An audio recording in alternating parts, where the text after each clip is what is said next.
आत्मविश्वास सेल्फ को समझने से शुरू होगा और यही दरअसल असल खेल है। जिस समय हम साक्षात्कार ले रहे हैं, इंटरव्यू ले रहे हैं, हम 5 लोग बैठे हैं, आप प्रवेश कर रहे हैं। जैसे ही आपको ये लगता है कि हाँ, ये मेरे बारे में अच्छी राय रखते हैं जो मैं हूं, तब क्या होता है, आप बेहतर तरीके से व्यवहार करना शुरू करते हैं क्योंकि आपको सहज रहना आ जाता है। अगर आप विश्वास से भरना चाहते हैं तो थोड़ा ज्यादा जाने। चूंकि हमारे अंदर असफलताओं को लेकर भय है, ये भय ही फियर ऑफ फेलियर देता है, यही कॉन्फिडेंस को गिराता है। नमस्ते दोस्तों, प्लीज सिट डाउन में आपका स्वागत है। और आज हम बात करेंगे उस चीज को लेकर जिसे लेकर मुझे बार बार पूछा जाता है। आजकल मॉक इंटरव्यूज चल रहे हैं और हम लोग जब मॉक इंटरव्यूज लेते हैं तो कैंडिडेट्स अक्सर फीडबैक के दौरान जिस सवाल को सबसे ज़्यादा उठाते हैं वो ये है कि सर, कॉन्फिडेंस कैसे लाएं, आत्मविश्वास कैसे आएगा। तो आज हम इस महत्वपूर्ण विषय पर चर्चा करेंगे कि आत्मविश्वास का क्या मतलब है और वे कौन से तरीके हैं जिनसे आप अपने अंदर आत्मविश्वास या विश्वास या कॉन्फिडेंस ला सकते हैं। मुख्यतः इसका मतलब क्या है, इसे हम शुरू करेंगे और इसे समझेंगे कि आत्मविश्वास को बनाने के लिए क्या किया जाए। आम तौर पर विद्यार्थियों में गलतफहमी ये होती है कि सेल्फ कॉन्फिडेंस का मतलब है चीख कर, चिल्ला कर बोल पाना, तेज गति से बोल पाना, क्योंकि आम तौर पर इसी को सबसे ज्यादा मुखर अभिव्यक्ति मानते हैं लोग आत्मविश्वास की, जबकि सच्चाई ये नहीं है। आपको आत्मविश्वास को थोड़ा गहराई से समझना पड़ेगा और जैसे ही आपको आत्मविश्वास अच्छे से समझ आएगा, आपको वो तरीके भी समझ में आने शुरू हो जाएंगे जिनसे आप अपने अंदर आत्मविश्वास को पैदा कर सकते हैं, आपके अंदर कॉन्फिडेंस आ सकता है। आत्मविश्वास जाहिर है कि सेल्फ कॉन्फिडेंस सेल्फ से उपजता है। देखिए, सबसे सरल सी बात है, जब हम किसी ऐसी जगह पर, ऐसे समूह में होते हैं जिसके साथ हम स्वयं को आइडेंटिफाई करते हैं, पहचानते हैं, तो हम क्या महसूस करते हैं? हम महसूस करते हैं कि हमारा सेल्फ और इस जगह का जो डोमिनेंट सेल्फ है वो एक जैसा है। इसलिए हम असहज नहीं होते, और चूंकि हम असहज नहीं होते इसलिए हम जो चाहते हैं वो कह पाते हैं, जो हम सोचते हैं उसे शेयर कर पाते हैं, हमारे अंदर एंजाइटी नहीं होती, हमारे अंदर नर्वसनेस नहीं होती, और इसी को अंततः आत्मविश्वास कहा जाता है। लेकिन जैसे ही आप एक ऐसी सिचुएशन में जाते हैं जो आपको अपने सेल्फ से इतर दिखाई देती है, आप असहज महसूस करते हैं। मसलन मान लीजिए आपको कहा जाए कि प्रिंसिपल ने आपको बुलाया है। अब आप अगर विद्यार्थी हैं और आप प्रिंसिपल के रूम में घुस रहे हैं, तो प्रिंसिपल के रूम में घुसते ही आप एक ऐसे स्पेस में आ गए जिस स्पेस में जो आपका अपना सेल्फ है, जो आपका आत्म है, उसके साथ नहीं जोड़ पाते, और आपको लगता है कि एक ऐसी जगह है जहां पर मैं जैसा हूं वैसा रहने से काम नहीं चलेगा, और अंततः आप असहज महसूस करते हैं। यानी कि आत्मविश्वास सेल्फ को समझने से शुरू होगा और यही दरअसल असल खेल है, क्योंकि अधिकांश मामलों में हमें पता नहीं होता कि हमारा सेल्फ, हमारा जो आत्म है वह है क्या।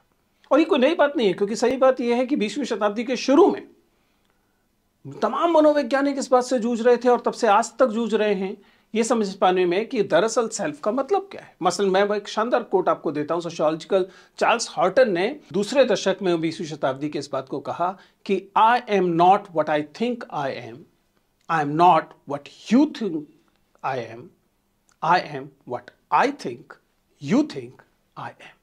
आप समझ सकते हैं, थोड़ा सा जटिल ऐसा लग रहा है जैसे कि जगलरी है, लेकिन अगर आप ध्यान से समझे तो इसका क्या मतलब है? मैं अपने आप को क्या तुर्रम खा मानता हूं, ये मेरा सेल्फ नहीं। आप मुझे कितना घटिया, अच्छा, बुरा व्यक्ति मानते हैं, ये भी मेरा सेल्फ नहीं। मेरे सेल्फ का मतलब है कि मुझे क्या लगता है कि आप मुझे क्या मानते हैं। इन अदर वर्ड्स, जब आप किसी भी वातावरण में, किसी भी परिवेश में हैं, तब आपके सेल्फ का मतलब है कि आपके अनुसार जिन लोगों के बीच आप हैं उनकी आपके बारे में राय क्या है। अब फिर से प्रिंसिपल वाले उदाहरण पर पहुंचिए। आप प्रिंसिपल रूम में घुसे, आपको पता है कि आपके खिलाफ कोई शिकायत प्रिंसिपल के पास पहुंची है और उसके बारे में आपको बुलाया गया है। तब आपका अपना सेल्फ क्या है? आपको लगता है कि सामने बैठे हुए अधिकारी या आपके प्राचार्य जो हैं वो यह मानकर चल रहे हैं कि आप एक शरारती व्यक्ति हैं। तब उस समय आपका सेल्फ क्या हो गया?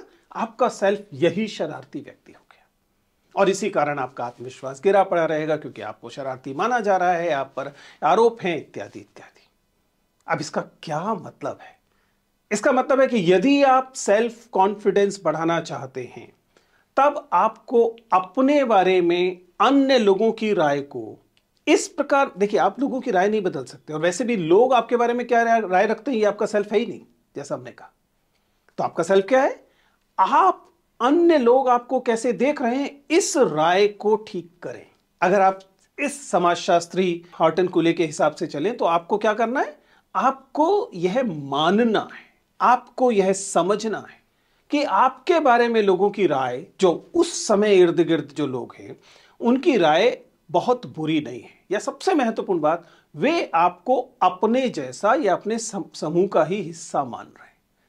तुरंत तुरंत जैसे ही आप इस सेल्फ को पहचानेंगे, तुरंत आपके आत्मविश्वास के कम होने के कारण समाप्त हो जाएंगे, क्योंकि आप फिर अपने उस कंफर्ट जोन में होंगे जिस बारे में आपको पता होगा कि आप जो आपके सामने व्यक्ति है, जो समुदाय है, वो आपको बुरा नहीं मानता। इसी वजह से आप मित्रों के साथ आपका आत्मविश्वास अच्छा रहता है, क्योंकि मित्र आपके बारे में क्या राय रखते हैं, इस राय को लेकर आपको ज्यादा मगजमारी नहीं करनी पड़ती।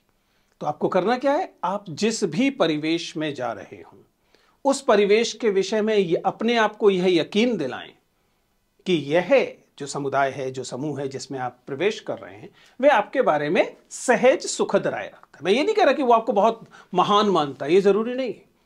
अब इसको मेरे वाले क्षेत्र पर लागू करें कि जिस समय हम साक्षात्कार ले रहे हैं, इंटरव्यू ले रहे हैं, हम 5 लोग बैठे हैं, आप प्रवेश कर रहे हैं। अगर आप ये मानकर चलें पहले से कि सामने पहले जो लोग बैठे हुए हैं, बोर्ड मेंबर्स, वो मेरे बारे में बुरी राय नहीं रखते, मैंने एक महत्वपूर्ण परीक्षा पास की है इसलिए मेरा इंटरव्यू हो रहा है, तो वो मेरे बारे में एक अच्छी राय रखते होंगे कि मैंने मेहनत की है, मैं एक अच्छा विद्यार्थी हूं। जैसे ही आप इस सहजता के क्षेत्र में पहुंचते हैं, जैसे ही आपको लगता है कि हाँ ये मेरे बारे में एक साथ अच्छी राय रखते हैं जो मैं हूं, तब क्या होता है? आप बेहतर तरीके से व्यवहार करना शुरू करते हैं, क्योंकि आपको सहज रहना आ जाता है। यह आत्मविश्वास पाने की शुरुआती चरण है। लेकिन आत्मविश्वास एक स्किल भी है, एक कौशल भी है। कॉन्फिडेंस एक कौशल है, तो कौशल की विशेषता होती है कि उसे अभ्यास से हासिल किया जा सकता है। तो कैसे शुरू करें? कुछ 2 4 5 महत्वपूर्ण टिप दे सकते हैं। सबसे पहले तो आप इसको समझिए कि जो छोटी छोटी, बहुत छोटी ही सही जीत आप हासिल करते हैं, जो आपने छोटी छोटी उपलब्धियां हासिल की हैं, इनसे आपके आत्मविश्वास को लाभ मिलता है। इसलिए इन उपलब्धियों की इज्जत कीजिए। बहुत छोटी छोटी, छोटे बच्चे की तरह सोच के देखिए। मान लीजिए मैं गाड़ी में अपनी छोटी बच्ची के साथ जा रहा हूं जिसकी उम्र 8 साल 7 साल है। मैं गाड़ी को किसी जगह पे खड़ा करता हूं और उससे कहता हूं कि बेटा वो सामने वाली दुकान से, मान लीजिए कि उसे कहा गया कि अमुक चीज़ ले आइए, तो सामने वाली की दुकान से जाइए और एक बर्गर ले आइए। छोटा बच्चा। अब ये बच्चे तो ऐसे बच्चे हैं जिनको लगातार प्लेट में रख के दी गई चीज़ है, लेकिन अगर मैं उसे यकीन दिलाता हूँ कि हाँ वो ला सकती है, तो वो मान लीजिए गाड़ी से उतरी, वहाँ जाके उसने पैसे दिए।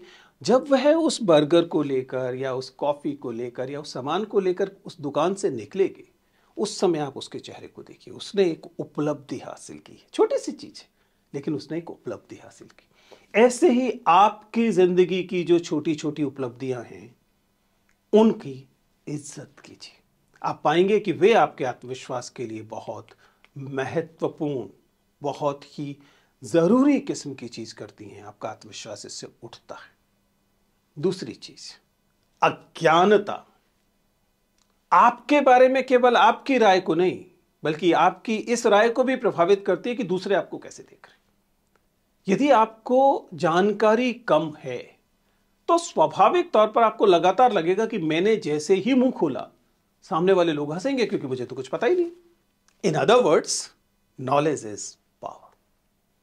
जैसे ही आपको चीजों की जानकारी होती है, आप अपडेटेड होते हैं, आपने पढ़ रखा होता है, आपने समझ रखा होता है, आप उस विषय में बोलने को लेकर थोड़े से ज्यादा विश्वास से भरे होते हैं।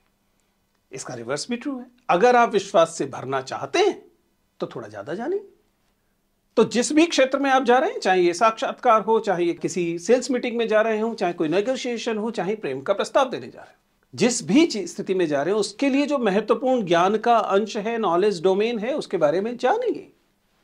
जिस व्यक्ति को आप प्रेम प्रस्ताव देने वाले हैं, आप उसके बारे में कुछ जानते ही नहीं, उसका नाम भी नहीं पता, आप अचानक उसे रोक रहे हैं और कह रहे हैं कि चलिए चलिए हम दोस्त बन जाते हैं, क्या वह आपकी बात सुनेगा? नहीं। लेकिन अगर आप उसके विषय में जानते हैं आप उसकी पृष्ठभूमि से परिचित हैं, आपने उसके की परफॉर्मेंस को कहीं देखा है, परीक्षा में देखा है, नृत्य में देखा है, व्हाटएवर, और आप उसके उल्लेख के साथ बातचीत शुरू करते हैं, आपका आत्मविश्वास अलग स्तर पर है क्योंकि आपके पास कुछ ज्ञान है। ये इंटरव्यूज पे लागू होगा, ये तमाम चीजों पे लागू होगा। चीजों को जानिए। Knowledge is power that brings confidence, and there are several instances of it. आखिर एक डॉक्टर आपसे इतने आत्मविश्वास के साथ बात क्यों कर पाता है? क्योंकि वो आपकी बॉडी को, आपकी बीमारी को आपसे भी बेहतर जानता है। आपके बारे में बात हो रही है, आप कह रहे हैं कि मेरे सर में दर्द है, वो कह रहे हैं नहीं नहीं, ये दर्द नहीं है, सर का दर्द तो ऐसे होता है, ये चक्कर आ रहा है। और आपको लगता है कि हाँ, डॉक्टर सही कह रहा है, क्योंकि डॉक्टर के पास आपसे अधिक ज्ञान है, इवन आपकी बॉडी या आपकी बीमारी को लेकर, तो आप उस पर बात कर सकते हैं। इसका क्या तरीका है? जाहिर है कि थोड़ा ज्यादा पढ़िए, पढ़ने की थोड़ी ज्यादा आदत डालिए। जिन चीजों के बारे में आप जा रहे हैं उनके बारे में तो कुछ जानने की कोशिश कीजिए, और आप तो जानना बहुत आसान है, आपके पास सोर्सेस हैं इतने सारे जिनसे आप इन चीजों को जान सकते हैं। अब आती है एक महत्वपूर्ण बात, क्योंकि कई बार आप कहेंगे सर ये सब तो आप लॉन्ग टर्म चीजें बता रहे हैं, मुझे तो शाम को जाना है, शाम को हम काम के लिए जाना है और मुझे कॉन्फिडेंस महसूस नहीं हो रहा, क्या करें? देखिए, इसका एक थोड़ा सा हैक किस्म का तरीका है, एक हैक है। सवाल यह है कि जब आप आत्मविश्वास से भरे होते हैं तब आप कैसे दिखते हैं, तब आप कैसे बोलते हैं। आप मानेंगे कि यह चीज बदल जाती है। अगर आप में आत्मविश्वास ज्यादा है तो आपके बोलने का तरीका, आपके खड़े होने का तरीका, आपके जो अलग अलग किस्म की पैरामीटर्स में बॉडी लैंग्वेज है वो बदल जाती है। इसका रिवर्स इंजीनियरिंग भी कर सकते हैं, इससे भी आत्मविश्वास को फायदा होता है। यानी कि जब आप आत्मविश्वास से भरे होते हैं उस समय आपकी जैसी बॉडी लैंग्वेज होती है, उस समय जैसे आपका गैरवाचिक संप्रेषण होता है, उस समय आपकी जैसी भाषा होती है, अगर आप उसे इमिटेट करें, अगर आप उसे हासिल करने की कोशिश करें, तब ऐसा प्रतीत होगा कि आप ज्यादा कॉन्फिडेंट। मैं प्रतीत होगा का इस्तेमाल कर रहा हूं, कोई गारंटी नहीं है कि इससे आपका आत्मविश्वास बढ़ा होगा, लेकिन सामने जिससे आप बात करें उसे लगेगा कि आप आत्मविश्वास से बात कर रहे हैं। मसलन मान लेते हैं कि जब खुद पर भरोसा होता है, जब कॉन्फिडेंस होता है, तब आपकी आवाज थोड़ी सी सामान्य से ऊंचे वॉल्यूम पर होती है और उसकी गति बहुत तेज नहीं होती, स्थिर होती है। अब आपको यह बात पता है, अन्य स्थितियों से पता है कि जब आप कॉन्फिडेंस से भरे होते हैं तब आप बोलते समय बहुत तेज गति से नहीं बोलते हैं और वॉल्यूम जो होती है थोड़ी लाउड तरीके से बोलते हैं। तो इसका रिवर्स तरीका, जिस समय आपको कॉन्फिडेंस दिखता है उस समय थोड़ी कम तेज गति से बोले और थोड़ा लाउड बोले। इससे प्रतीत होगा कि आपका कॉन्फिडेंस लेवल ज्यादा है। अब ये बहुत आसान तरीका है, इसको आप रिवर्स चेक कर सकते हैं, करके देखिए कि ऐसा हो रहा है कि नहीं। Then next tip, and it is a little bit controversial, लोगों को लगेगा, लेकिन सच्चाई ये है, असफलताओं को दोस्त बनाओ। सम टाइम कॉन्ट्राडिक्टरी कि सर असफलताओं से कैसे कॉन्फिडेंस आएगा, लेकिन सच्चाई यह है कि हमारी जिंदगी में हमें अधिकतर असफलताएं ही हासिल होती हैं। चूंकि हमारे अंदर असफलताओं को लेकर भय है, यह भय ही फियर ऑफ फेलियर देता है, यही कॉन्फिडेंस को गिराता है। अगर आपको फियर ऑफ फेलियर नहीं है, ऐसे सैकड़ों उदाहरण आपको दिखाई देंगे। जिन लोगों ने असफलताओं से डरना खत्म किया वे ज्यादा कॉन्फिडेंस के साथ जिंदगी को जीने लगे, क्योंकि वो हमेशा सफलता के पीछे नहीं भाग रहे। इसलिए मान लीजिए किसी जगह पर सफलता मिली भी तो उनका कॉन्फिडेंस नीचे नहीं है। अब कुछ प्रैक्टिकल चीज, आमतौर पर आत्मविश्वास पर सकारात्मक असर पड़ता है यदि आपने इसके बारे में खुद से बात कर रखी हो। सेल्फ टॉक, अपने आप से बात करिए। ये सुनने में बात थोड़ी सी कैजुअल है, लेकिन सच्चाई ये है कि ये आपके हित में है। A lot of, or at least good amount of self-talk help with confidence. Yes, it is also important that you should be consistent in this process. अगर आप लगातार कोशिश करते रहेंगे तो आपके आत्मविश्वास पर सकारात्मक असर पड़ेगा। हमेशा ध्यान रखिए कि आपका आत्मविश्वास आपके दोस्त के आत्मविश्वास से, आपके पड़ोसी के आत्मविश्वास से, आपकी क्लास के या आपके कंपटीशन के दूसरे लोगों के आत्मविश्वास से तय नहीं होता। आप एक यूनिक इंडिविजुअल हैं, इसलिए अपने आत्मविश्वास की तुलना जो पिछली डिबेटिंग कंपटीशन में जीता था उसके आत्मविश्वास से मत कीजिए, इससे आपको कोई लाभ नहीं होने वाला। तो फिर किससे तुलना करनी है?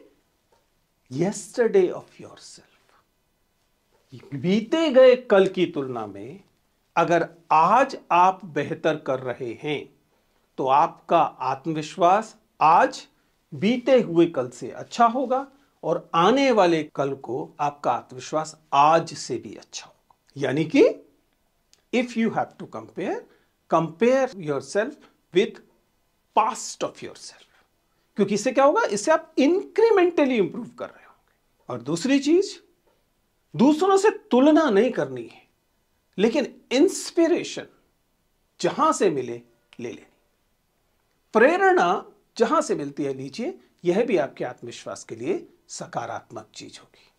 तो कुल मिलाकर हमने वीडियो में यह बात की है कि पहले आप सेल्फ को पहचानेंगे, what is self of yours, and you have to understand what you think of yourself is not yourself, what others think of yourself you is also not yourself. Yourself is your perception about yourself in others' mind. दूसरे लोग आपके बारे में क्या सोचते होंगे, अपनी इस परसेप्शन को आपको सुधारना है। क्योंकि आप कोई अपराधी नहीं है, आप कोई तुच्छ या बहुत घटिया इंसान नहीं है। अपने बारे में ऐसी राय मत रखिए कि दूसरे आपके बारे में ऐसा सोचते होंगे। नहीं, आपकी पर्सनैलिटी में ऐसी तमाम सकारात्मक चीजें हैं कि उनका प्रभाव दूसरे लोगों तक पहुंचता है, भले ही आपको ये ऐसा ना प्रतीत होता हो। तो start with your understanding yourself, and once you have grip of it, you'll be able to improve in terms of confidence also. It's not a single day project, it's not a 1 week project, but it works. Thank you.